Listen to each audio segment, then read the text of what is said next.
Ibig sabihin, magti-take kayo ng gamot lifetime? Yes po, talagang lifetime ko na po talagang iti-take ang levothyroxine. Kasi hindi po pwedeng hindi namin ma-take yun, lalo na kapag wala ng thyroid. Kasi yun po yung magre-regulate po ng system ng katawan namin.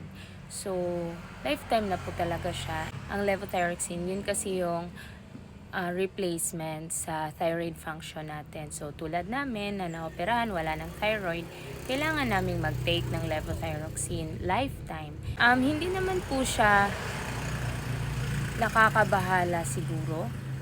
I'm already taking it for 3 years and so far okay naman po. Kung wino-worry nyo po yung about sa urea or something about sa kidney, ganun, normal naman po yung mga lab results ko and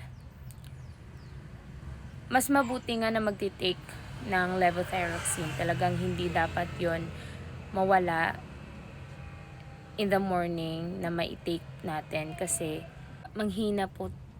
Kasi dati nung time na pinastop ako ng pag-take ng levo, manghihina po ako, sobrang weak, parang ang bagal kong kumilos, parang lahat mabagal, kaya at saka mas mabilis tumaba.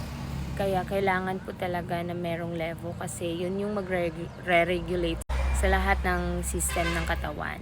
So yun, ang